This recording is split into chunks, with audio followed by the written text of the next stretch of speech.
I do not support the military option in Palestine. I prefer the other option, civil insurrection and disobedience. It brought down the British Empire in India.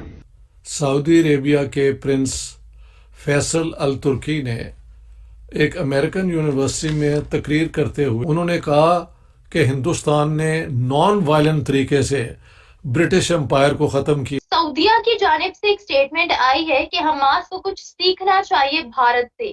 جیسے بھارت نے British umpire کا، British rule کا خاتمہ کیا ہے non violent طریقے سے، اس طرح سے حماس کو بھی سیکھنا چاہیے. تو کیا بات ہے، کیا سعودی پرنس اور سعودیہ کے ایکس انٹیلیجنس چیف کی طرف سے یہ ایک سٹیٹمنٹ آئی ہے. انہوں نے اپنی ایک سپیچ میں یہ بولا ہے اسرائیل اور حماس کی جنگ کو لے کے کہ ڈو وٹ انڈیا ڈڈ، یعنی جس طریقے سے انڈیا نے گوروں کے خلاف نان وائلنس موومنٹ سٹارٹ کی، اسی طریقے سے اپنے رائٹس کے لیے حماس ہو، فلسطین ہو یا اسرائیل ہو، اپنے رائٹ کے لیے نان وائلنس موومنٹ کا یوز کرنا چاہیے. Welcome back to Pra News. Saudi Prince Turki Al Faisal, a former intelligence chief, recently made a reference to India's independence movement while discussing the Israel-Hamas conflict in Gaza. He suggested that the Palestinian cause should follow a path of civil disobedience, similar to what India employed to gain independence from the British Empire. In his speech, the prince condemned both Israel and Hamas, expressing a preference for civil insurrection and disobedience over military actions in Palestine.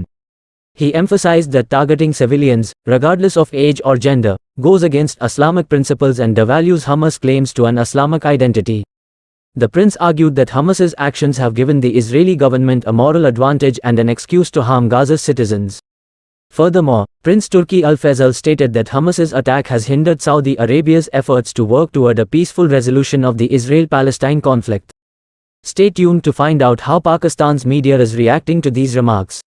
Prince Saudi prince ہیں جو کہ 10 years تک وہ farmer chief بھی رہ چکے ہیں وہاں پہ انٹیلیجنس کے. انہوں نے اب بات کی اور پہلی مرتبہ ایک تو یہ کہ انہوں نے یہ کہا کہ جو پیس ڈیل تھی عرب اسرائیل کے بیچ، سعودی عربیہ اور اسرائیل کے، وہ سیبوٹیج کی حماس نے. لیکن انہوں نے اس میں ایک ایگزامپل دی، ایک مثال دی. انہوں نے کہا کہ حماس کو کنڈیم کیا اور انہوں نے اسرائیل پہ بھی بات کی، کنڈیم کیا. انہوں نے پیلسٹینینز کو بھی کہا، سب کو یہ کہا کہ جو ہو رہا ہے غلط ہے، کیونکہ اس میں نہ کوئی ہیرو ہے، سبھی کے سب وکٹمز ہیں، کوئی بھی ہیرو نہیں. تو جو ایک تحریک چلی تھی یا ایک ریزسٹنس کی شو کروائی تھی انڈیا میں برٹش راج کے وقت، ویسے ہی ایک جو ہے وہ چلانی چاہیے، اور وہ صحیح راستہ ہے.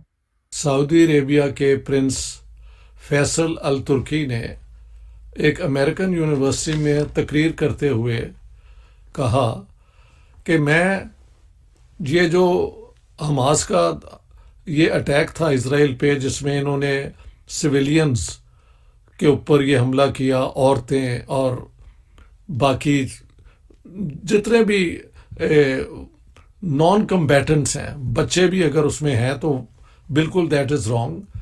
حالانکہ کہ وہ بچوں کو بے ہیڈ کیا گیا وہ چیلنج ہو چکی ہوئی ہے claim, but that's a different matter. Anyhow, Faisal Al Turki نے کہا کہ حماس کا وہ حملہ اور اسرائیل کی 75 سال کی جو یعنی اوپریشن ہے، اس کے اندر بھی ٹیررزم کے انہوں نے اگزامپل دی ہیں، کس طرح ٹیررائز کیا گیا ہے فلسطینیوں کو فار 75 ایئرس.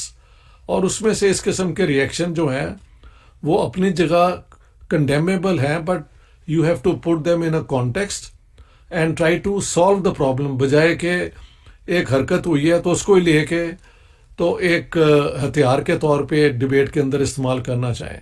یہ نالائق لوگوں کا، پروپیگنڈسٹ کا، اور یہ ان کا ہے طریقہ جن کا شروع سے ہی ایک فیصلہ ہوتا ہے کسی ایک پارٹی کے حق میں یا خلاف.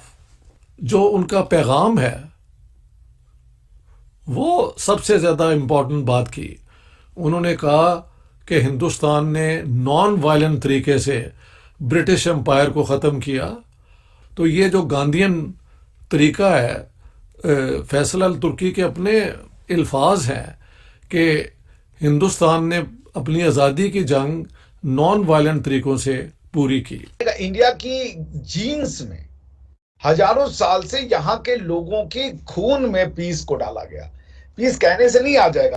ایک پیس یہ ہے کہ سب کو ایسا بنا دو کہ وہ دوسروں میں کمیوں کی جگہ اپنے اندر کمی ڈھونڈے اور اپنے اوپر کنٹرول کرنے کو وہ پیس سمجھے.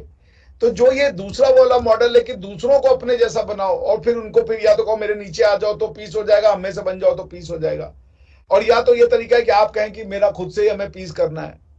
سو باٹم لائن یہ کہ یہ کنٹراڈکٹری اسٹیٹمنٹ تھا کہ آپ جو ہے گاندھی جی نے کہا کہ دیر از نو کاز, انہوں نے کہا کہ there is every cause for which I am ready to die but there is no cause for which I am ready to kill. انہوں نے اس کا مطلب ہوا کہ ہر بات کے لیے میں مرنے کو تو تیار ہوں لیکن مارنے کے لیے کوئی ایسا کاز نہیں ہے جس کے لیے میں تیار ہوں. کیا یہ وہ ایکسپٹ کریں گے؟ نان وائلنس ہزاروں سال کی ٹریننگ کے بعد آتا ہے. جب آپ دنیا کو ایسا بناتے ہو کہ آپ پہلے یہ کہو کہ سب برابر ہیں. آپ کو نان وائلنس کرنا ہے تو نان وائلنس تب آئے گا جب آپ کو سامنے والے میں کوئی دشت نہیں لگے. پہلے آپ کہو کہ سب برابر, سب ایک سمان ہے, سب ویلیوبل ہیں, کوئی بڑا نہیں کوئی چھوٹا نہیں, سب کلچر ریسپیکٹیبل ہیں. یہ کہو پہلے آپ. قطر کہے گا یہ بات, ایران کہے گا یہ بات. پیلسٹائن کی لینڈ تو عرب لینڈ ہے, مسلم لینڈ ہے, اور کشمیر مسلم ہندو لینڈ نہیں ہے, پاکستان ہندو لینڈ نہیں ہے. یہ ڈبل, جب پہلے عربوں کو یہ بات کہنے دیجئے پھر اس کے بعد بات کرے گا. پیس کے لیے آپ کو بھارت بننا پڑے گا. آپ کو پیس از